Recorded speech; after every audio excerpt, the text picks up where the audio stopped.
Choosing the right accommodation and the right service provider to live in 24/7 disability support is the toughest decision any consumer can make.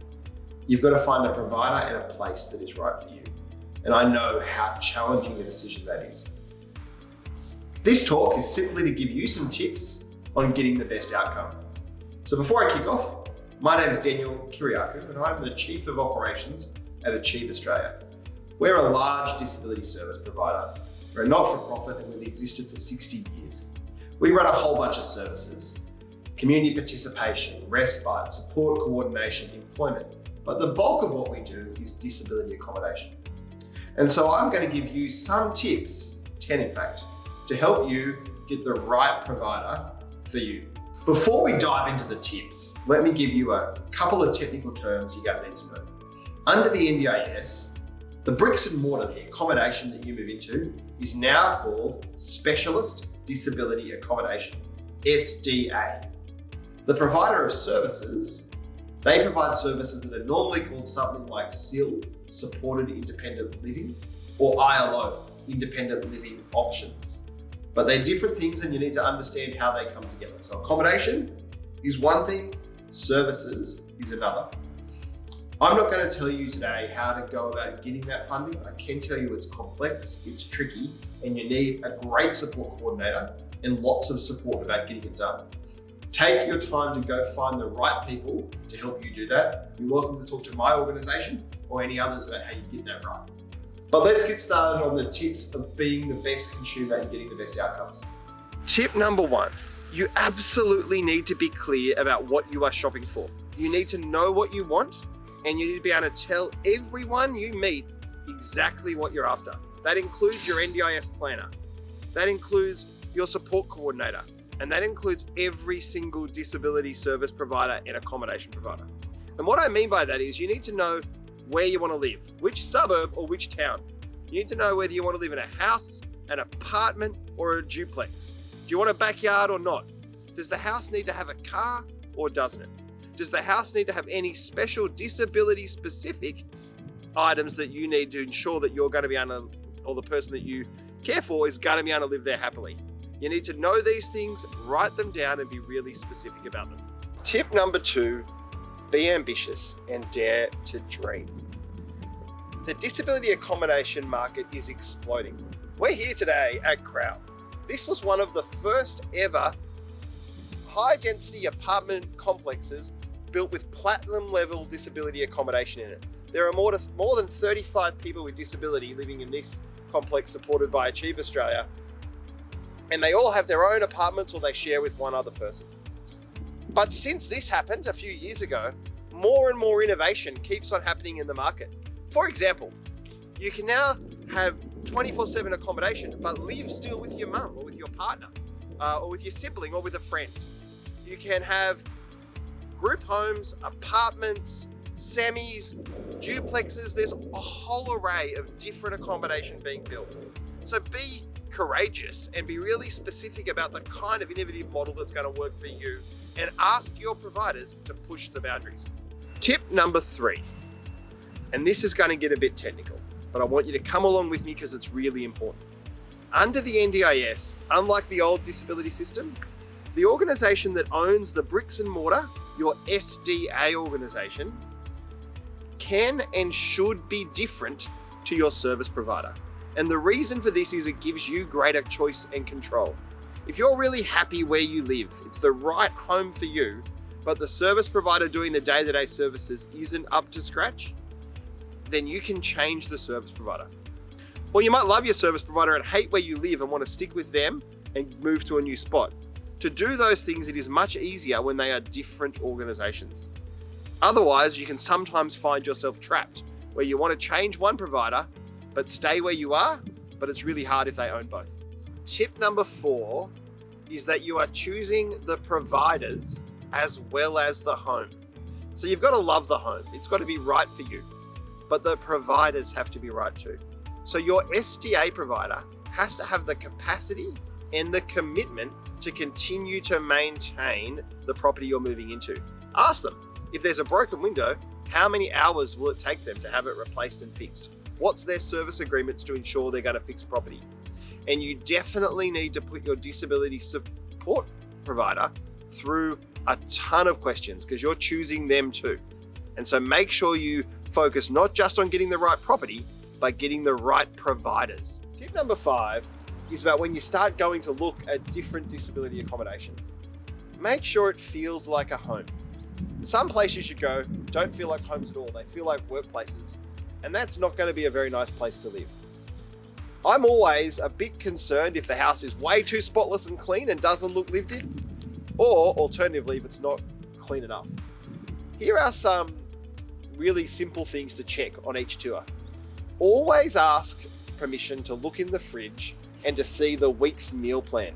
You can tell a huge amount by the amount of attention to detail and care that's going on in the house by the quality of the meal plan that they're serving.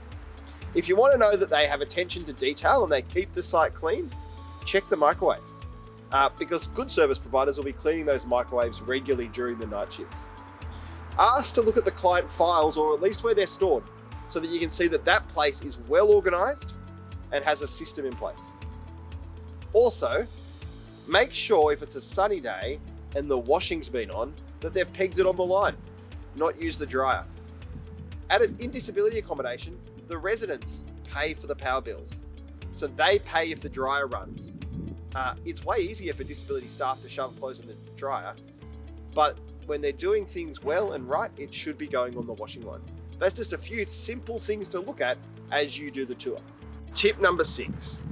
This is about putting the service provider, the disability provider, through the right amount of questions. I'm always shocked about how few questions we get asked by people who are looking at our accommodation. So here are some questions I would ask if I was going to look at a disability provider service. Number 1, ask the simple question that over the last month, how many different staff have worked a shift in that house?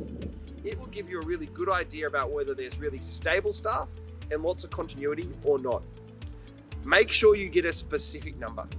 Then ask how many specific shifts have been filled by either casuals or agency staff. Again, this is going to tell you about how consistent the level of services they are providing are. The next thing I would always ask is get them to walk you through their client finances practices. Make sure they're right for you. Are you comfortable with how they're managing those? And get them to show you if they are reporting on client finances, what documentation they would send you. Next, and this is equally important, get them to walk through what would happen in an emergency, whether it be a critical incident or a medical emergency, and get them to show you the policies and procedures about how they manage those so that you're comfortable about the amount of transparency and exactly what would happen in that house. One last thing. A really good way to know how professional a provider is get them to give you a report on how many of the staff who work in that specific house have undergone professional development training over the last 12 months. Get them to tell you what courses they did and get them to give you that information in writing. If they're doing lots of training and they're investing in their staff, it's probably going to be a high quality service. Tip number 7 is a doozy, right? You're going to go and visit a bunch of group homes or apartments or other disability accommodation. And normally you get taken by the sales team of the organization. That's great.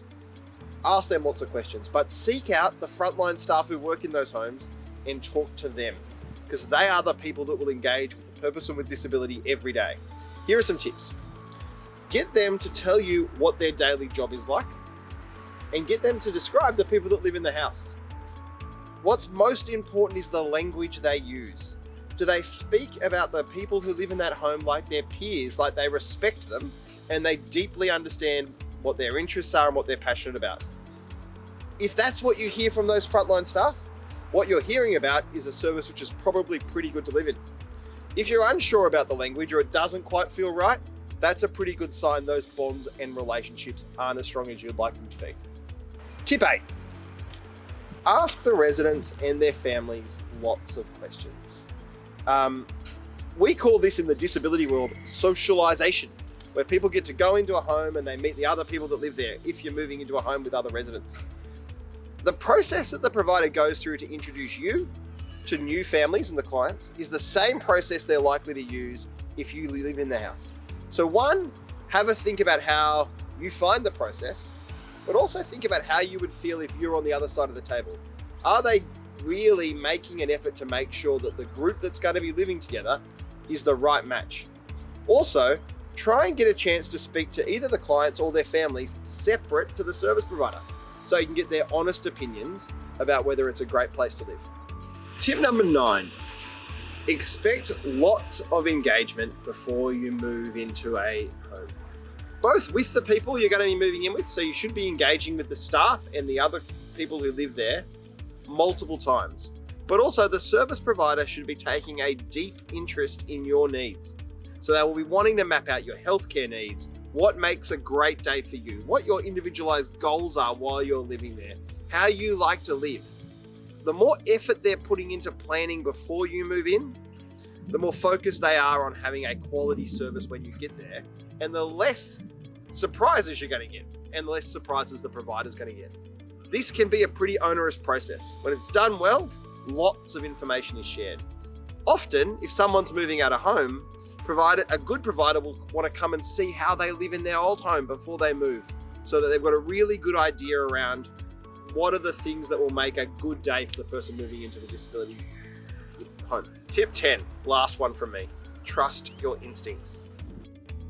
You're going to get a ton of information, you're going to be pitched a bunch of stuff. Really trust your gut feeling. If it sounds too good to be true, it probably is. If it's not well organized, then it's rushed, and there's not enough effort going into the process, then probably not enough effort's going to go into the service delivery. So, really trust what your gut is telling you and be willing to take your time to get this decision right. It's a big one, as I said at the start. And there are plenty of options. There are plenty of accommodation providers. There are plenty of places to live at the moment. So go around and find the right one for you. And if it doesn't feel right, keep looking. Don't be bullied into making a decision. So I'm Daniel from Achieve Australia, and that is my 10 tips to trying to get a good outcome when you're shopping around for disability accommodation, including the services and the accommodation provider. I wish you the best of luck. It is a great time to be trying to get a better outcome. There is more options than have been in the market in decades. So make the most of it, and I wish you the best of luck. You can always reach out to Achieve to ask us questions. I'm always available, as is our team, and I'm sure the other providers here are happy to answer questions too.